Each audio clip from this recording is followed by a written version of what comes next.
Hello everyone! Today I have a very special guest, Ali Daylami. He is a head of data analytics here at BITmarkets. We are going to discuss traditional finances versus crypto, Bitcoin, and future of altcoins. Let's go! Hi Ali, thank you for joining me today for this interview. Let's start with a more general question. Do you see crypto overtaking traditional financial markets assets? Thank you for welcoming me, first of all, to this interview. There are a lot of factors to kind of consider when answering this. However, if you want my general honest opinion, it's pretty tough for cryptocurrencies to um, to surpass the how large the traditional market is in terms of volume traded, in terms of market capitalization, in terms of even interest. However, focusing on the interest part, I believe that cryptocurrencies are heading in the right way with that regard.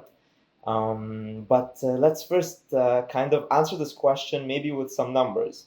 All right, so the forex market with regards to trading volume a day, it's more than $7 trillion. The S&P 500 is more than $250 billion every day, and gold regarded as a safe haven asset for many traditional and modern investors amasses $162 billion a day in trading volume. Now, the crypto market capitalization is only $100 billion in 2024. Its maximum was, if I'm not mistaken, nearly 400 billion. Comparing those numbers, it's pretty. It's like two levels. We're talking about two different worlds. However, the volume of cryptocurrency is increasing. Cryptocurrency trading, the volume of cryptocurrency trading is increasing, and there's a lot of growing significance for cryptocurrencies in today's world, notably Bitcoin. So there's a lot of more interest, more demand. It's attracting different types of investors, as we've seen with the ETFs. So I wouldn't say they can overtake uh, traditional assets with regards to importance, but they can maybe be close. Now, to further to further to further explain my perspective on this, Bitcoin has recently surpassed gold in investor portfolio allocation. This is according to JP Morgan analysis when adjusting gold trading volume and and Bitcoin's trading volume together. And this implies really high interest and demand. Gold has been there for decades, being able to be traded for many years, and it has historical, religious, and even fashionable significance. Whereas Bitcoin has only been in the market since 2009, since 2008 or so. So, given that, and given the bigger picture, how Bitcoin really soared to sky highs in 2021, plummeted again, and then rejuvenated in this year and the past year. Um, it's really significant, and it really raises the question that you have asked, like, is Bitcoin and cryptocurrencies in general able to be as important, as widely accepted and adopted in today's world? And perhaps, there's a lot of optimism, there's a lot of positive sentiment with investors, with traders, with speculators. Um, Cryptocurrencies aren't like they are like stocks and other traditional assets in terms of scarcity, in terms of rarity, especially with Bitcoin. It's going more rare, it's becoming more scarce. Companies are adopting it, countries are adopting it. And so we've seen so much growth with Bitcoin and cryptocurrency. So to answer your question, in general, I think it's Yes. really tough. I think it's really tough for it to be on par, on to surpass it. However, I do think it can be on par with Bitcoin as the main engine from my perspective at least. But yeah. Okay, thank you for your answer. You have mentioned BTC being the main driver. Do you think that will change in the future?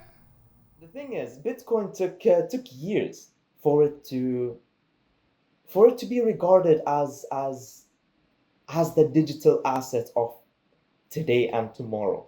And this is not only in the eyes of regular people like you and I. It's even regarded as even a viable investment option for investment companies, for countries. So, for example, if I don't know if you heard about El Salvador, for example, has been piling Bitcoin for years.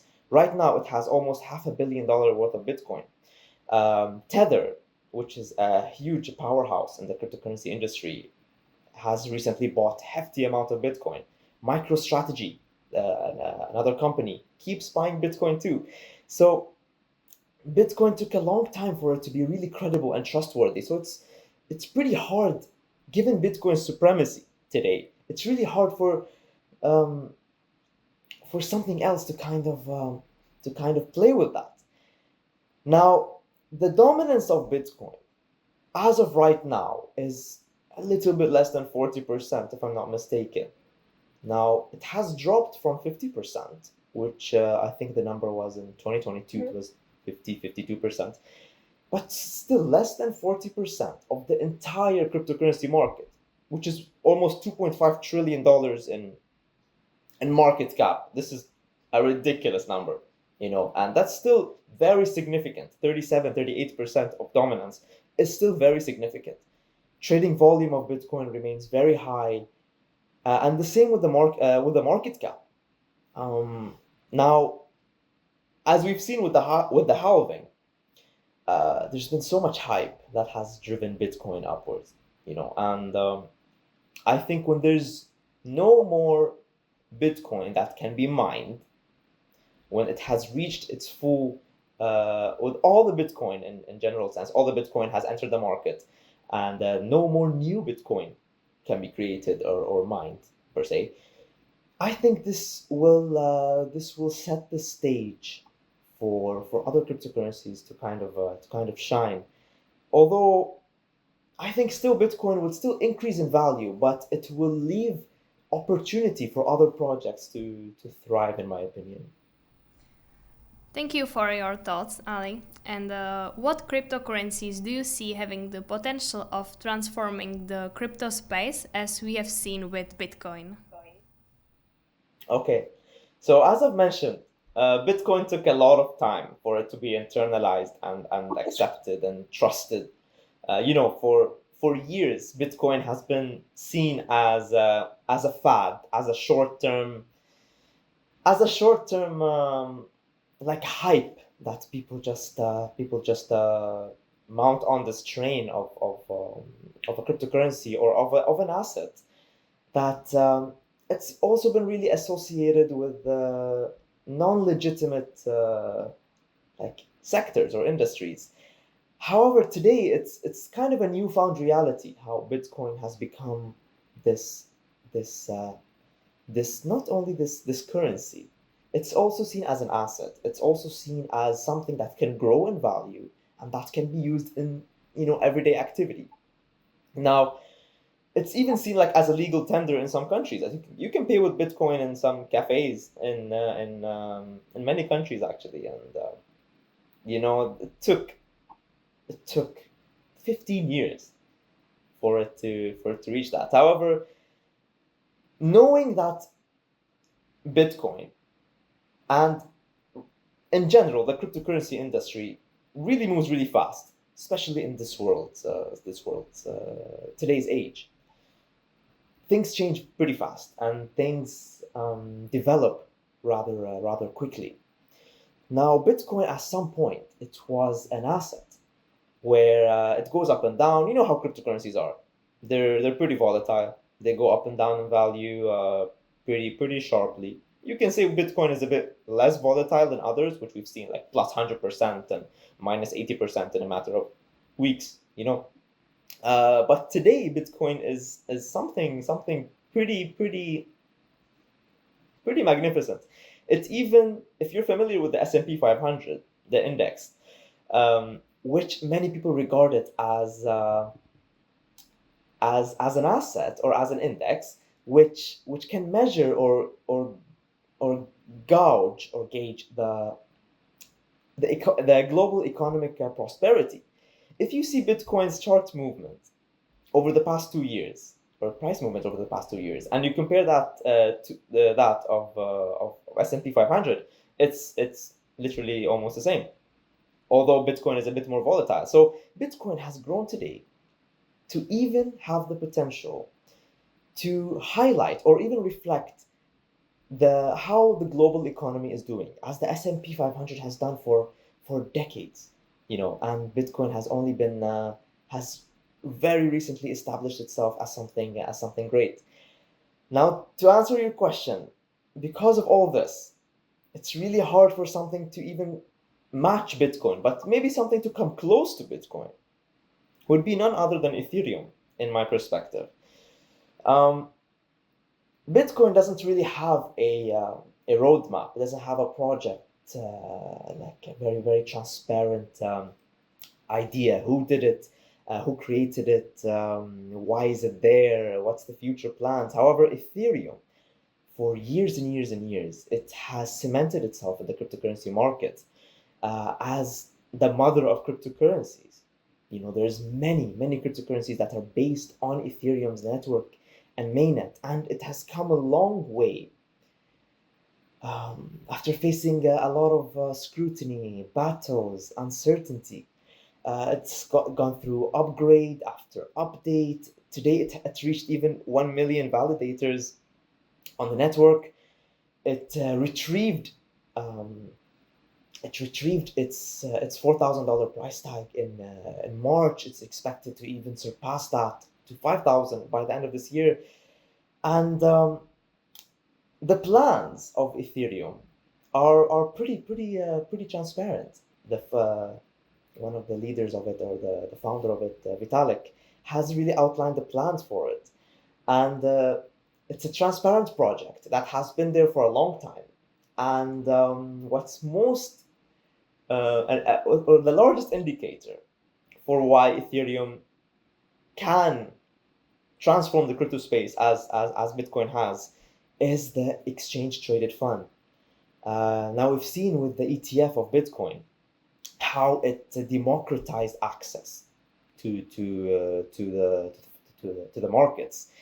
It combined the safety and familiarity of the traditional market, with an exchange traded fund like an index that's familiar to traditional investors, and combined that with the growing importance of cryptocurrency.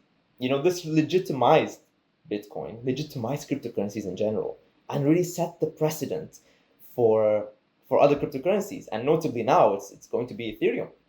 Hong Kong just approved the launch of several ETFs, notably the Bitcoin and Ethereum. And we can expect the USA to follow suit.